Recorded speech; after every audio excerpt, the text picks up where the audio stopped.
Good evening, everybody. Welcome to another episode of Coffee with Our Friends. Coffee with Friends may discuss trauma of all sorts, to include all types of abuse. Viewers and listeners may find it unsettling and triggering, and if it causes you distress, please cease listening until you're able to listen again. You may also seek support from your trusted folks and qualified mental health professionals as needed. And as a reminder, the guests on our live streams reflect a diverse set of values, morals, and ethics that may not reflect the morals, values, and ethics of the Misfit Amish. And with that being said, please welcome Heather. Hi. Hi, How you doing? I'm all right. How are you? Wonderful, wonderful. Thank you so much for coming on here. But, I know you a little bit, but can you tell our listeners, like, who you are? Yeah, absolutely. So, for those that don't know me, I'm a former foster care child, religious sexual abuse survivor, religious cult survivor, um, suicide survivor. I am an intuitive intuitive trauma artist. Sorry, um, and I'm a pre-K teacher. Oh, that sounds like quite the journey. Yes. So, when you say you're a foster care survivor and a religious cult survivor, do you mind telling us what kind of religious cult or? Yeah. Um, I was brought into my aunt's abusive cult from the foster care system. I spent a total of probably 8 years in the foster care system. Biological aunt adopted me, and she brought me into a Pentecostal cult. That's the easiest way I could describe it. Others may think of it as non-denominational or charismatic, but I'm going to stick with Pentecostal, um, as that's what it's easiest for me to remember. And I really, from the ages of 8 to 12, I really don't remember a lot of abuse happening. It kind of seemed fine to me, other than the fact that I was bored and I didn't want to go. Um, but when I turned 12, that's when I noticed that there was things were getting worse. I noticed my aunt was pulling away more. She was constantly spending time at this specific organization. Services got longer. So services would literally start at 10 o'clock in the morning. It would not end until 5 o'clock at night. That's a whole work day if you haven't figured that out. Literally a whole work day. Um, and specifically the sermon. The sermon would go on for like 5 or 6 hours. And by the end of it, my aunt was in the office with the lead pastor or the lead cult leader for like another 2 hours. So we wouldn't get home until 6, then turn around, come back for a prayer service. And that would go for 5 or 6 hours. Um, and from there, it was just a bereavement, a barrage of control, manipulation, isolation, a lot of deliverance, a lot of using olive oil as a form and tactic of delivering people in the name of God, or abusing people in the name of God. Um, I myself, I was being sexually abused by one of the leaders for 7 years in my aunt's home. She allowed it. She knew it was going on. She actually took a confession from this individual in the middle of a Wednesday night service, of a confession of him owning and admitting that he had sexually abused his own daughters. And then that night he was at my aunt's house essaying me. Um, so that went on for 7 years. I wasn't allowed to say anything. I wasn't allowed to talk to the outside world about this. I was not even allowed to talk to my biological father. So anytime I went back home to Maine, I was not allowed to say anything.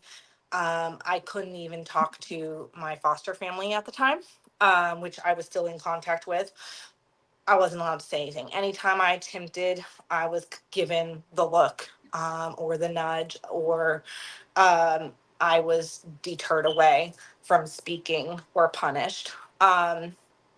So that being said, I didn't break my silence until 2017. Um, when my birth dad died, is when I broke my silence, confronted my aunt, confronted the other abuser, and I've been calling them out, holding them accountable since then. Um, I attempted to escape this specific cult in Windsor, Connecticut, in 2006, where I attempted to unalive myself in my aunt's kitchen. Um, and I don't really want to get into the nitty gritty of all that, but let's just say um, I willingly went to a local hospital in Hartford, Connecticut, to get out.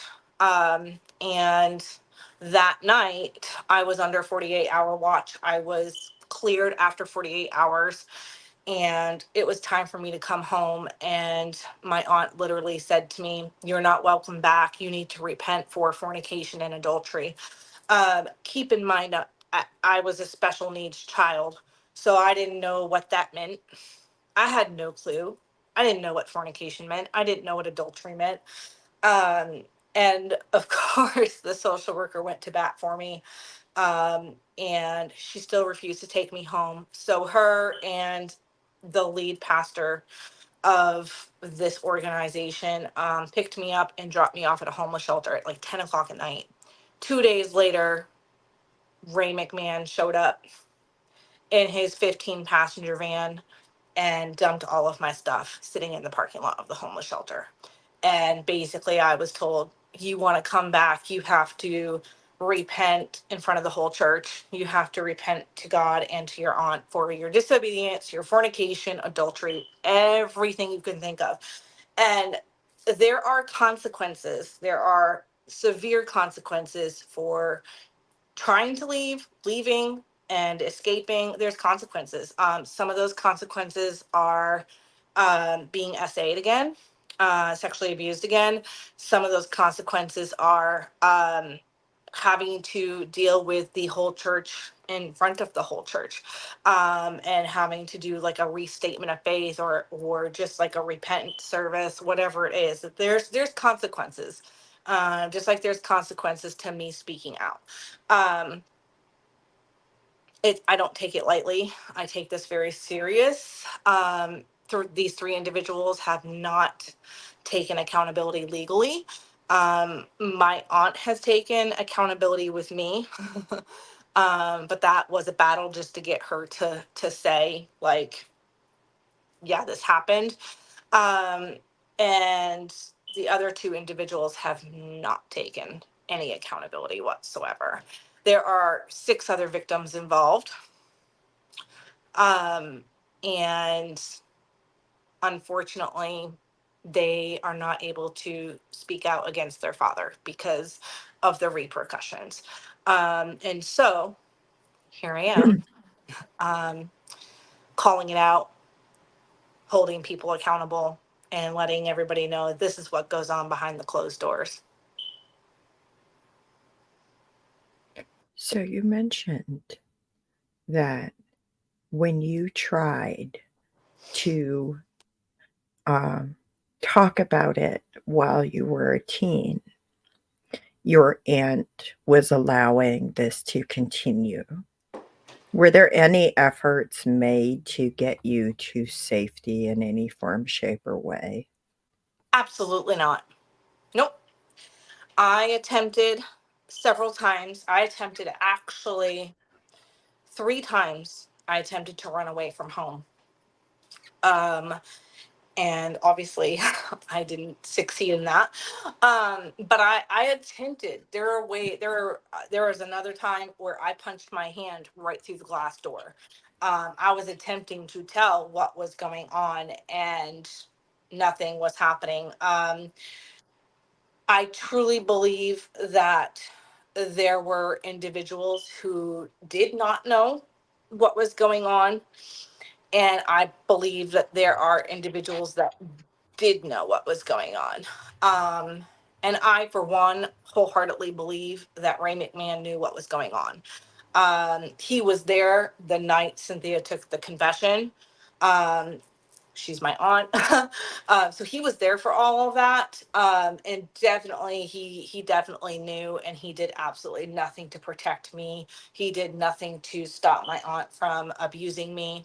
In fact, he just encouraged the abuse by him abusing me himself physically and mentally and emotionally. There was absolutely no protection. I had no protection. I was not safe.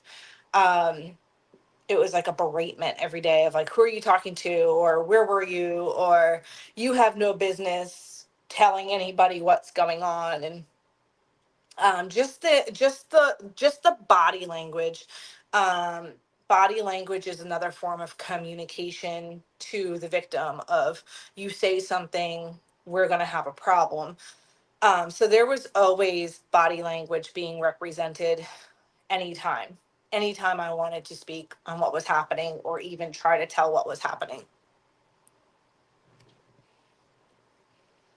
So, do you think it was you even though like, what I'm hearing is that even though, like, DHS was involved, there was still no protection actually given to you as a child?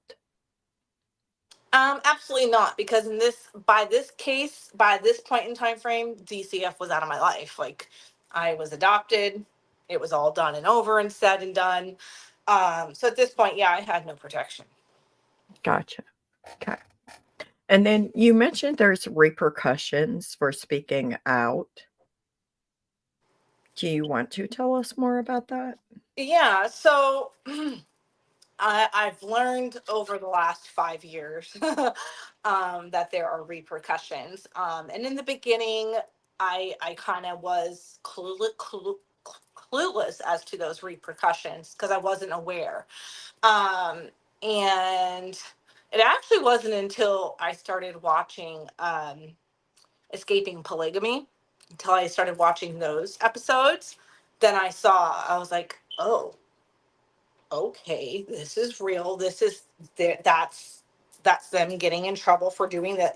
There's consequences. And so I started kind of putting myself in check, because I was like, okay, I don't really want myself harmed, but I want this out in the open so people are aware, like, this is still going on. This is what's going on behind the closed doors of this organization, and many, many other similar ones like it.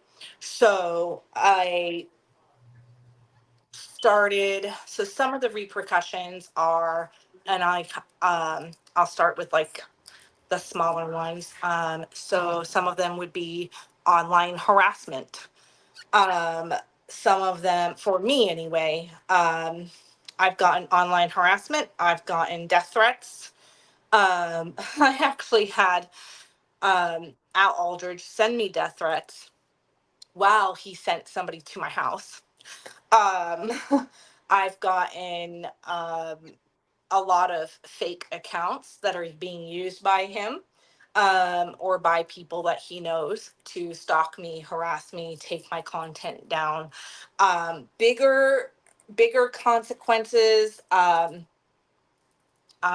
lost my voice for like a month, trying to tell my story in a book. Um, that's just another repercussion. Another repercussion, after doing another podcast interview 3 weeks ago, fast forward, I literally just injured my knee. So there's those little consequences, or the repercussions, I should say, and then there are more severe consequences and repercussions of They could physically come after me. They get rid of you. They get rid of you by taking your life, or they discommunicate you. Which, in that aspect, I've been discommunicated. So there's really not much. Like, the dirty deed has been done. The sexual abuse has been done. So there's nothing at this point that they can't do to me that they've already done. But there are consequences, and I do have to be careful. So I don't give out my locations. I don't give Yeah. out info because of that. I keep myself protected at all cost. Uh, So you mentioned, did you call it disaffiliation?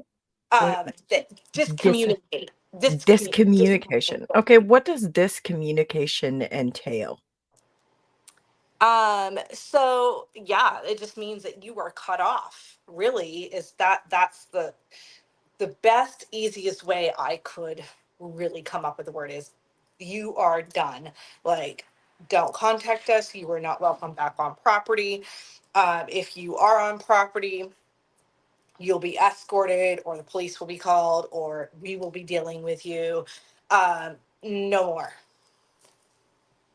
So, if like members of the group, like members of this group specifically, if they saw you at the grocery store, would they engage in a conversation that isn't threatening harm towards you, or would they be at events with you? Like, that sounds like shunning, right? Hmm. Yep. Because when you're socially isolated from your group of origin, Yep. I don't care what name you call it, it's kind of shunning, isn't it? Yep. 100%. Yeah. You can call it what you want, but it's 100% disowning, shunning. Yep. Discommunication, whatever word you wanna use to describe it. It doesn't matter how beautiful you make that word, you're done.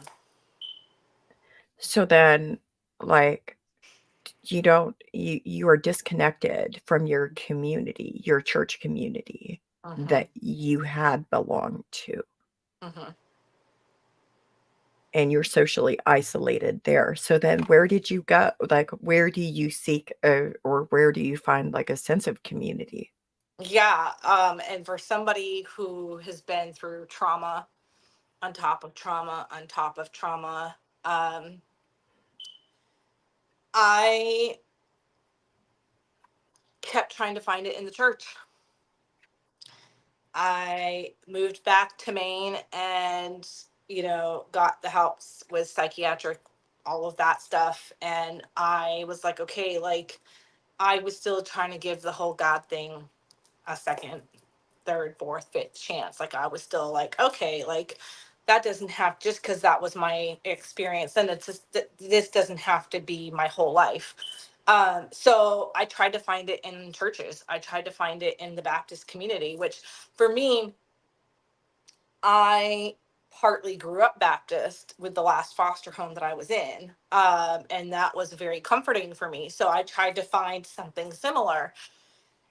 And it was working until I was getting bored. And I was like, I kind of want something different. I want something more. And I dabbled in the non denominational churches, thinking that I could find belonging, family there, only to get more hurt, more harmed, more pain. And I was just like, I can't do this anymore. I just can't. And I was done. Like, I kept finding myself in ministries and churches that are narcissistic and abusive. And I'm now just learning, like, oh, I see what I'm doing. Like, I'm creating that cycle again. Like, I'm going through the whole cycle again. Um, and I spent so long trying to find that mother figure, that father figure in the church. And I thought I found it. I actually thought I found it. I actually moved to California, to be with pastors who are like my parents. And I don't really want to hash all of that out right now, but having to walk away and seeing the abusive signs, the narcissistic signs and the abusive signs of what religion is doing and what religion is causing me, I completely have walked away. I walked away. I thought when I started deconstructing 5 years ago, I thought, okay, maybe there's a way that I could still have one foot in, one foot out. Like maybe there's a way around this. Maybe I could still listen to the music, or I could still kind of read the word, or I can, and it wasn't working. And for 3 or 4 years, I was one foot in, one foot out. And then at my sister's funeral, um, after I saw how that was handled, I was done. I was like, this is it. I am no longer. I'm out. And I've completely walked away because I see how manipulative Christianity is, in my opinion. And in my experiences, I see how controlling and isolation they are and they can be, and I see how abusive they can be, and that's just not something that I want to be a part of anymore.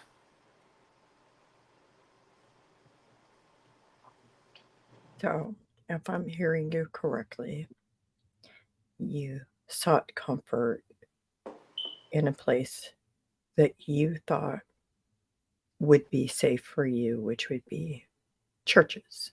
Hmm. It's what I knew. It was comfortable. It's what I knew, and I thought, okay, here we go again. Hmm.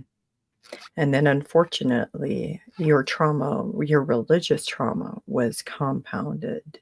Hmm. And then your sister passed away. Hmm.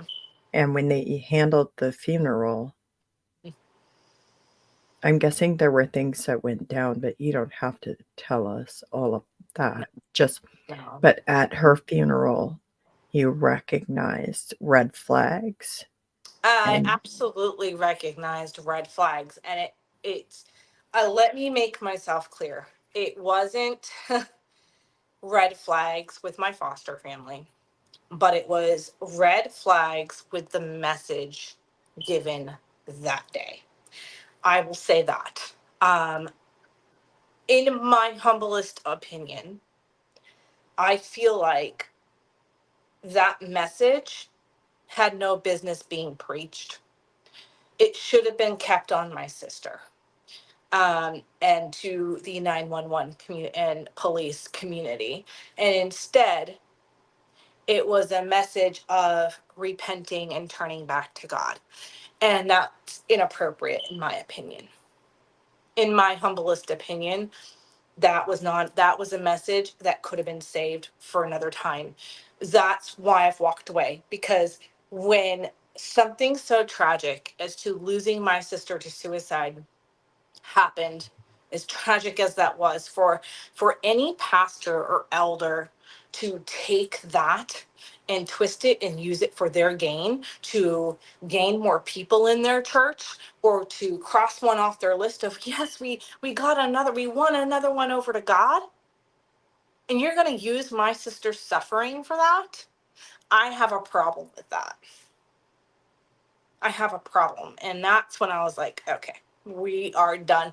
And I can say that because, and I'm not proud of it, but I used to be that person. I used to be that Christian um that would try to go up to somebody and be like, "Oh, well, God's allowing this to happen and just pray." And I used to be that person. I used to. I can say I'm thankfully not anymore. And that's why it irks me, because there shouldn't have been a message about salvation. There should have been a message about helping those with trauma and PTSD who ended up taking their life. That's what it should have been about. But anyway, that that I'm going on a tangent at this point. But I don't. That's what's wrong, in my opinion, with Christianity, is they take something and they twist it, just like my essay. They twist it and say, well, that's not God. you're angry and you're bitter with God, and instead you should be angry and bitter with people. I was told that today. And I said, oh, little do you know. And I think that's totally inappropriate. um I mean, yes, I'm angry, absolutely. I want these three individuals held accountable. And I hold my aunt to the highest because she was my main caregiver. And what if anger is the most normal response to injustice in the world? Absolutely. And when somebody dies by suicide, it's not pretty. It's really not pretty. No, And absolutely not. thank you for honoring us with that. One of our listeners, Robin, says, "So very sad. I'm so sorry you went through all of that." I think that honestly, that's so much, in my opinion, that's so much more appropriate than pretending that, yeah, Yeah, yeah. yeah, absolutely. You don't take trauma and pretend that this is God. No, God's allowing this to happen no, because it's not the divine plan. It's not. You talk about people being angry. How many times did so many of us cry out to God mm-hmm, as children? mm-hmm, mm-hmm. Yep. And what did he do? Mhm. Nothing. Absolutely How nothing. did he provide safety for us as children? I, absolutely not. I have questions. Oh, Go ahead. I have comments, questions, concerns. Like, I remember being a certain age, and I was a child, and my aunt leading Al Aldridge right up to my bedroom, handed him a bottle of olive oil, handed him a Bible. She walked out, closed the door. She was on the phone with the leader of Praise, Power, and Prayer Temple in New Jersey. And while she was in her prayer closet praying in tongues with this lady on the phone, Al Aldridge was in my bedroom essaying me on top of me, rubbing olive oil on my body and casting demons. And I was crying. I was literally looking at my pink walls, crying. I was trying to get off of him, and nobody was around. Nobody. Nobody was there. I literally, and then I had to go to school the next day and face his children and be around people. Anybody that does not see anything wrong with what I just said, there is something wrong with you. And the other thing is often there's this idea that if you don't fight back, you know, Yeah, you were that, asking for it. or that I wanted it. Uh, but then there's also the thing where people don't understand how, like, it can just be so traumatic. And not to delve into gory details, we don't want people to get too much information. But, Right. like, here's the thing, when stuff like that goes down, and you are a child and you are literally being violated in the worst way, Mm-hmm. you respond with trauma responses. Sometimes you fight, sometimes you might think you might have gotten away, you might have been able to get overpower somebody for a second. But honestly, when it's an adult with a child, it's literally impossible. We Mm-hmm. need to stop putting it on children to protect themselves. And instead, we need to take actions to protect children. Absolutely, Like, 100%. for And instance, like, let's stop pretending that trauma is a demon possession. right, Let's can we stop pretending that PTSD is a whatever spirit. A Right. Jezebel spirit, a Python spirit. I heard that one the other day. Anyways, like, let's stop pretending that PTSD is a spirit. Can we consider that maybe these are normal responses to the things that these children have experienced? Absolutely.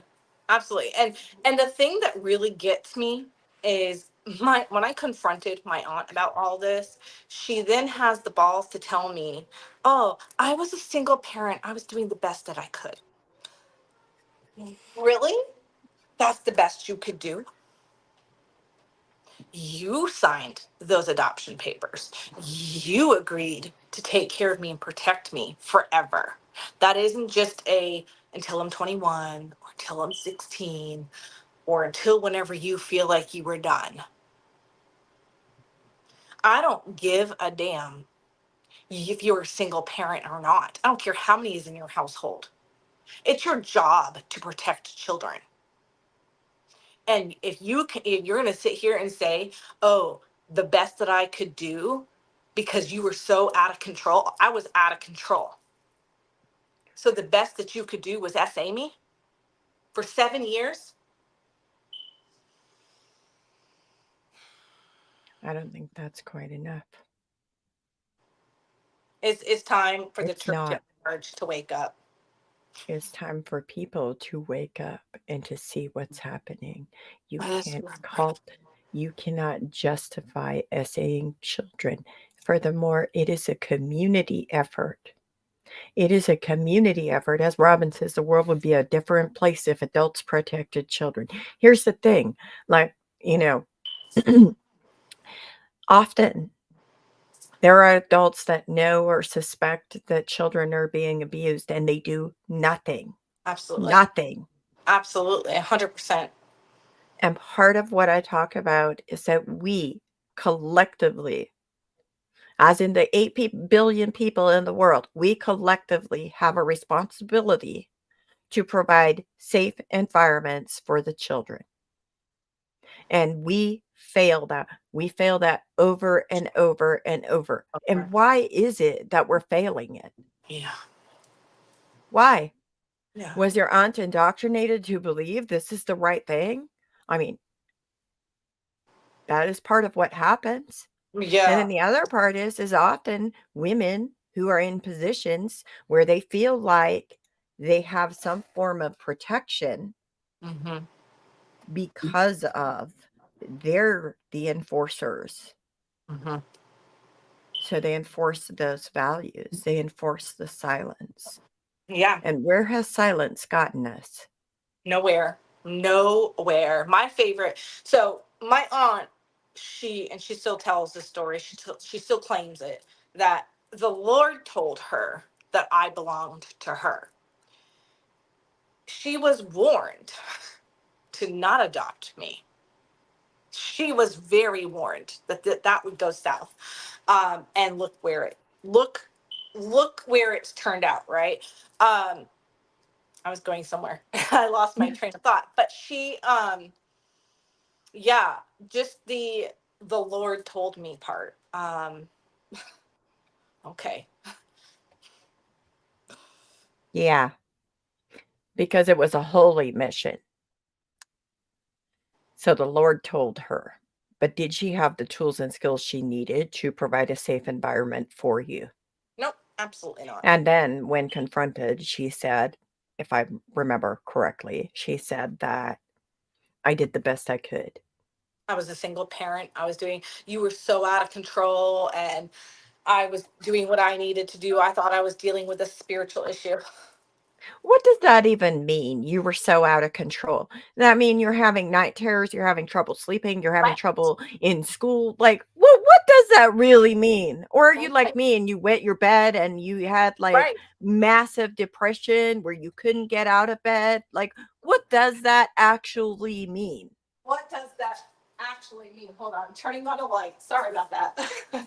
That's um, okay. Starting to get a little dark over here. Yeah, I don't. Her version of out of control. I was always having temper tantrums, or what looks like temper tantrums, and that's the thing. People, it's hard to decipher when somebody from the foster care system is having a temper tantrum or having a meltdown. And in my case, I was born with fetal alcohol syndrome, borderline mental retardation, plus on top of that, trauma from my birth mom. I was being sexually abused by my birth mom, then in the foster care system, being abused by several different foster homes, um, and then going to one where I was there for 3.5 years, didn't want to leave. My aunt literally ripped me out of there, literally took me out. She was warned to not do it. They told her, Cynthia, this is not going to be good. The reunification is not a good thing in this situation. Um, and my aunt's finding out the hard way, that this is what happens, and she still tries to play the victim of, oh, I did everything I knew to do, and I was a single parent, and yeah, I was out of control, but not in the way that she's trying to portray it. I was out of control in the terms of, yes, I tried to swerve the car off the road. Absolutely.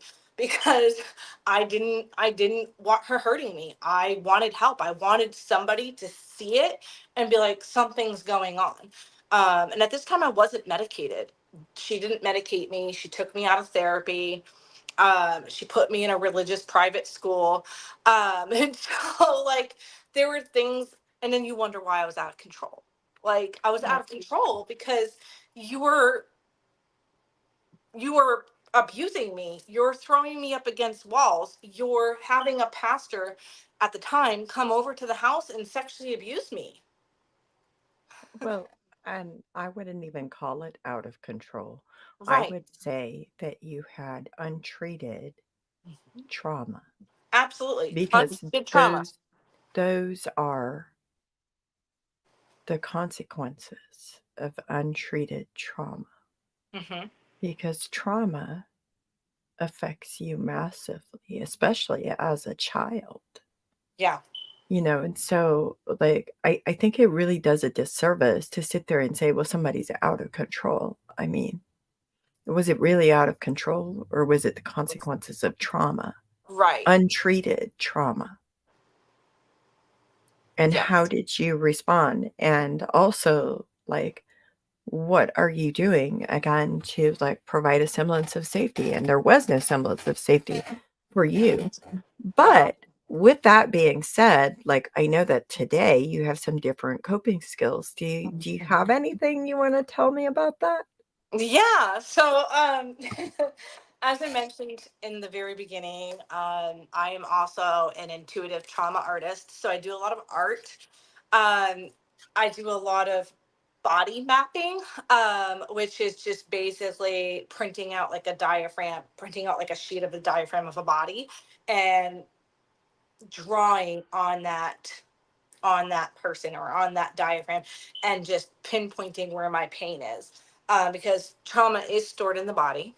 No matter what you say, it's always stored in the body. When it's not dealt with, it shows up, and so it's been showing up, and so I've been able to pinpoint that, and then I do some drawing. I do, and I use anything, you guys. Like it doesn't have to be paints. It could be a pencil with a piece of scrap paper.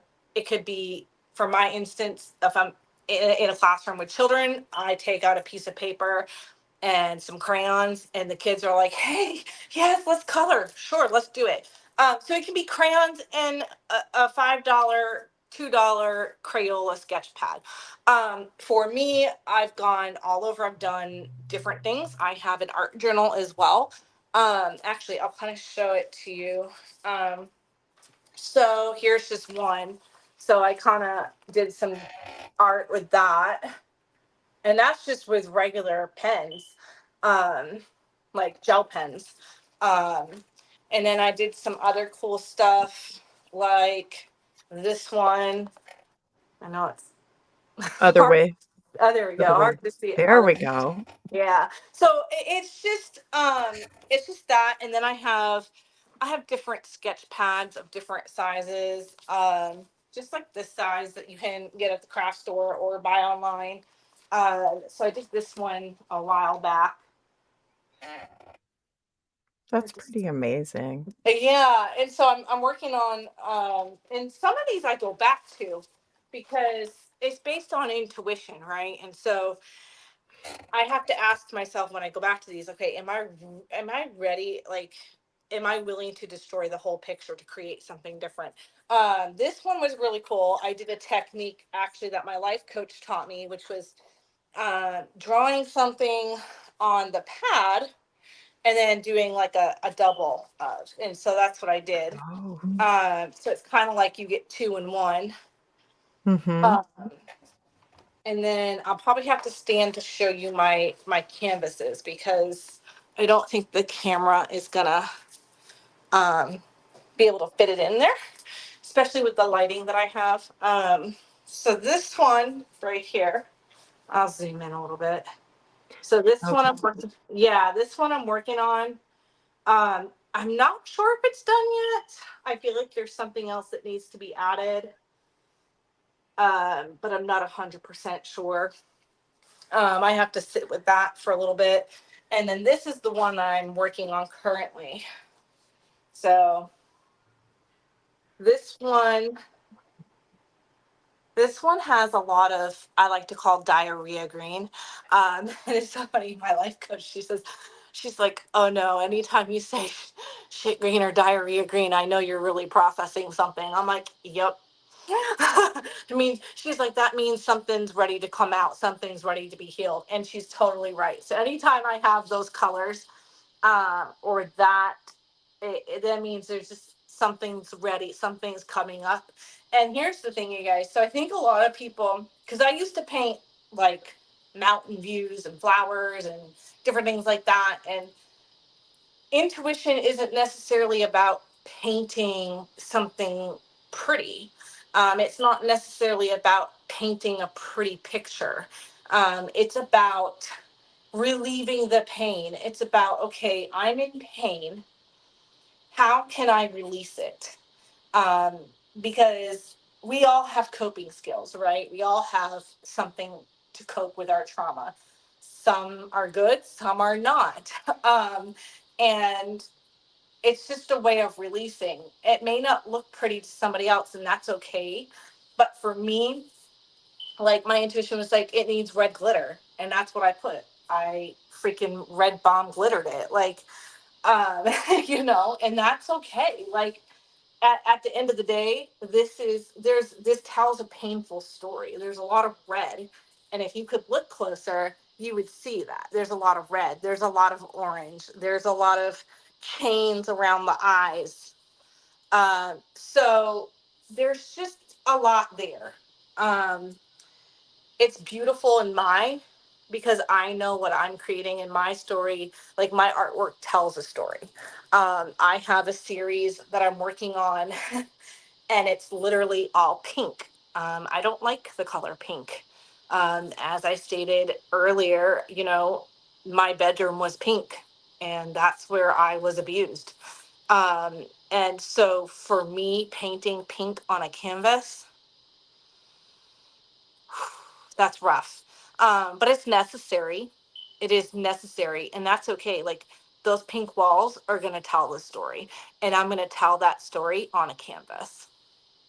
And so that's what it's just listening to your inner voice. And that's something that growing up in Praise Power and Prayer Temple in Windsor, Connecticut, you're not allowed to listen to intuition. You're not allowed to listen to your inner voice or your inner knowing. You're supposed to listen to God. You're supposed to read the word and what God and how God defines you. And for my belief system, I don't agree with that. There was a time in my life where I probably would agree with that, but I don't agree with that anymore. I listen to me. I listen to what my body needs. I listen to what my intuition is telling me. My intuition is saying, you need to rest. You need to rest. If you need to paint, you need to paint. Or maybe you need to read. Get a book and read. It's whatever your intuition is telling you.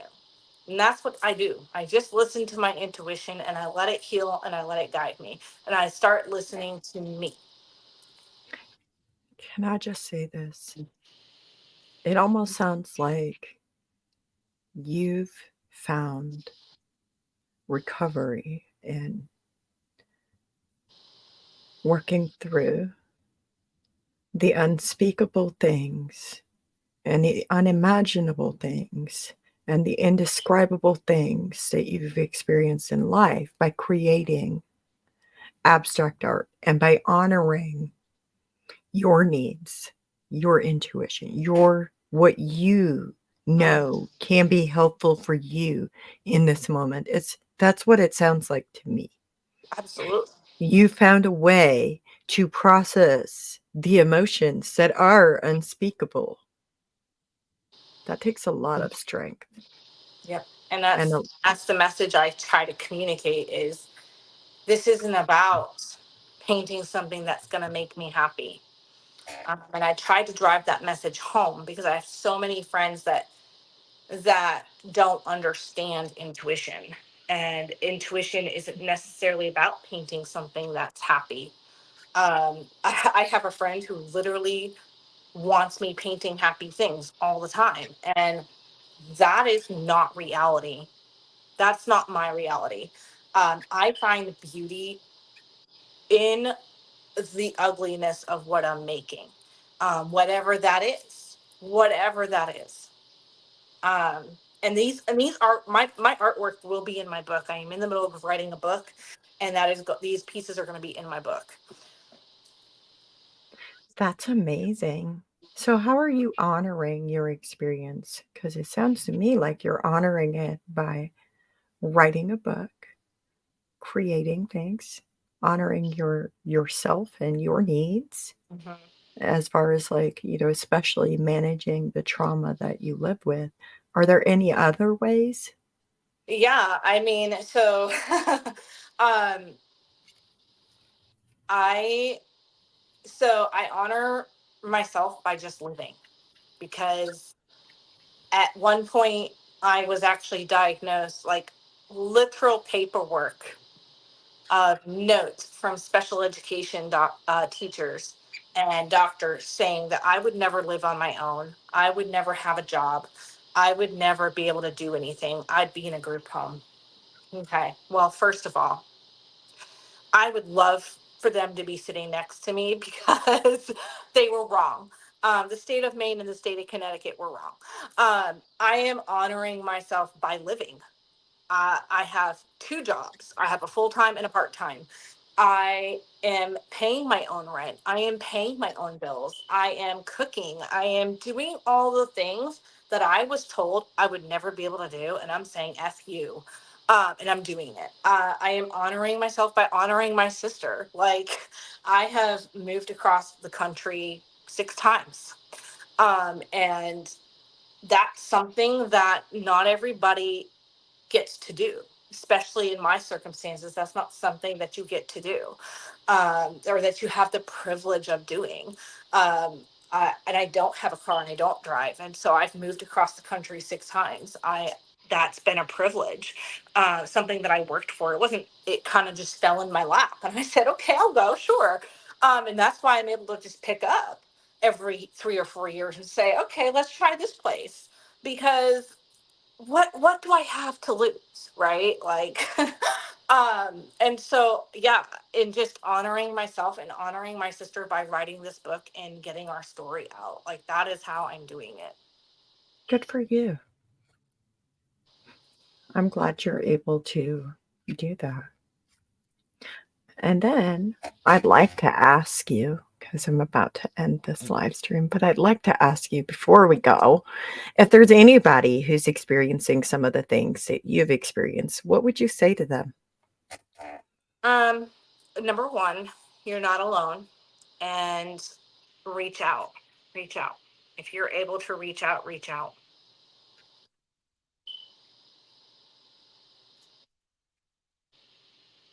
I would agree with that. Thank you for that because you are not alone. Even if it feels like it, you're Mhm. not alone. There are Yes. 8 billion What people you in the got to do. world. If you don't have access to a phone, if you don't have access to a phone, you don't have access to email or internet. Um, Use your feet and your legs. Do what you got to do to run and get help. or to get out. Do what you have to do safely, as safely as possible. safely as possible. And you know what? If you are in any of these situations that Heather has talked about, I want you to know that you deserve better than that. You are worthy. Absolutely. Thank you so much, Heather, Of because course. you also are worthy. We are all worthy. We deserved safety as children. And you know what? So do our future generations. Absolutely. Absolutely. And have we even begun to combat abuse? If we haven't done it collectively, have Yeah. we? No. I've been asking myself that question because I think ultimately one of the things that we have to really consider is that when people reach out, sometimes we are given lemons. And when I say lemons, I'm saying things that there are no words to describe adequately what we experienced. And when we speak out, it's not because necessarily are we bitter, or are we trying to prevent that from happening to other people and children? Right.